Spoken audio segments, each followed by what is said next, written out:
우리가 요셉의 삶에 대해서 이야기할 때 그의 삶이 형통했다라고 하는 이야기를 많이 합니다.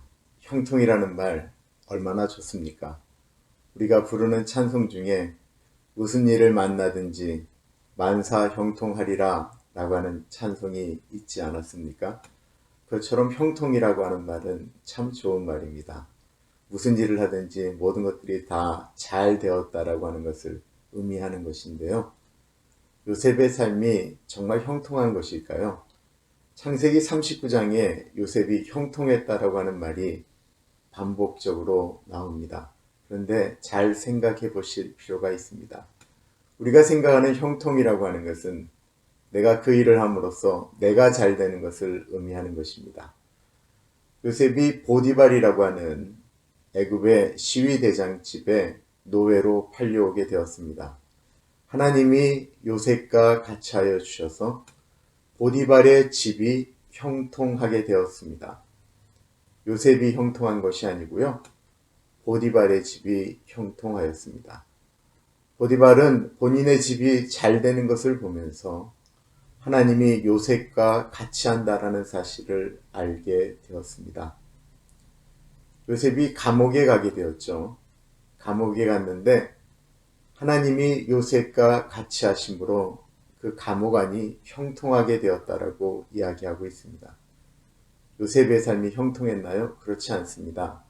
시편 105편 18절에 보면 하나님께서 한 사람 요셉을 먼저 애굽으로 보내셨고 그를 예비하셨는데 그의 발에는 착오가 치어져 있었고 온몸은 쇠사슬로 감겨 있었다라고 이야기하고 있습니다. 그곳에서 하나님은 말씀을 통하여 요셉을 단련시키셨다라고 이야기하고 있습니다.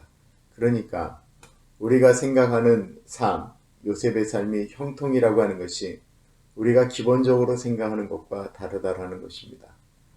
형통하다라고 이야기했지만 그의 삶은 여전히 노예로 있었고 오해받아서 그는 감옥에서 2년여를 보내야만 했기 때문에 그렇습니다. 여기서 먼저 좀 우리가 알아야 될 것들을 몇 가지가 있어요. 요셉을 보디발의 아내가 유혹했죠. 요셉이 그의 유혹을 뿌리치고 옷을 벗어두고 도망가게 됩니다. 여자의 사랑은 거절당하자 분노로 바뀌었죠. 그리고는 그 옷을 가지고 남편을 협박합니다. 저 노예가 당신이 사랑했던, 당신이 아끼고 우리에게 모든 것들을 정권을 위험했던 저 요셉이 나마저도 자기 것으로 가지려고 했다 라고 이야기합니다. 그때 보디발이 분노했다라고 이야기합니다. 일반적으로는 어떻게 분노해야 되죠? 요셉에게 분노했다라고 이야기해야 되는데 그냥 분노했다라고 이야기합니다. 그리고요, 그 요셉을 일반 사회적인 그 범죄자들, 엄밀하게 의하면 요셉은 강간범이잖아요.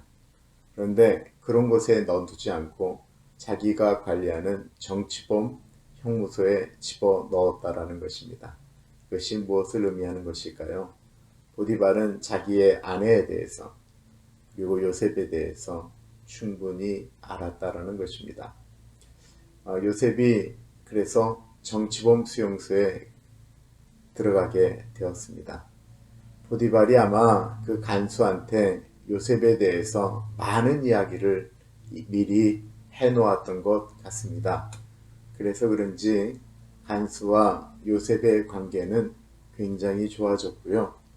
보디발이 요셉에게 모든 것을 맡겨두었던 것처럼 간수도 요셉에게 많은 것들을 맡겨두게 되었습니다. 우리가 잘 아는 감옥은 사람들이 이렇게 자유를 잃어버리게 되면 사람들 내면 안에 있는 분노들이 표출하게 됩니다.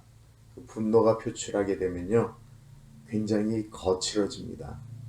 우리 안에 있는 것들이 드러나게 되면 사람들이 참 달라지는 것이거든요. 가장 좋은 이렇게 교육을 받았던 아이들이 난파대죠.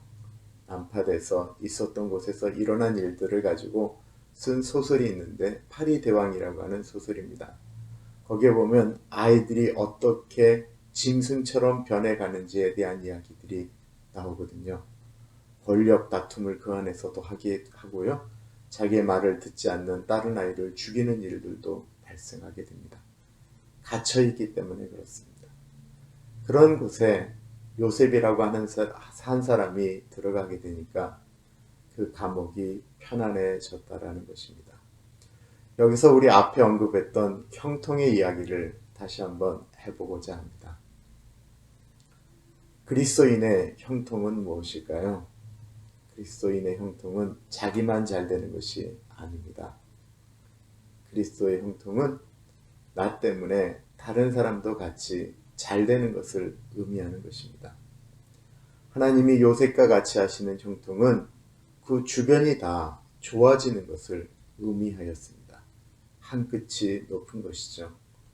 지금은 암으로 투병하고 계신 김동호 목사님이 제 젊었을 때 집회를 하시면 하셨던 말씀이 늘 마음속에 감동으로 남았었습니다. 저도 자주 인용하고 그렇게 살았으면 좋겠다라고 생각하는 것인데요. 한국 분들은 이렇게 얘기하잖아요. 돈 벌어서 남 주냐? 배워서 남 주냐? 라고 이야기합니다. 돈 버는 것, 배우는 것은 다 내 것이 된다라고 이야기하는 것인데요. 그때 외쳤던 말씀이 이런 것들이었습니다. 돈 벌어서 남 주자. 배워서 남 주자.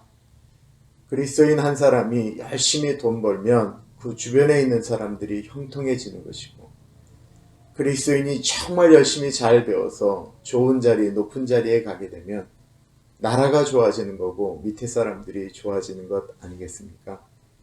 이것이 성경이 말하는 형통입니다. 어떤 꿈을 꾸고 계세요?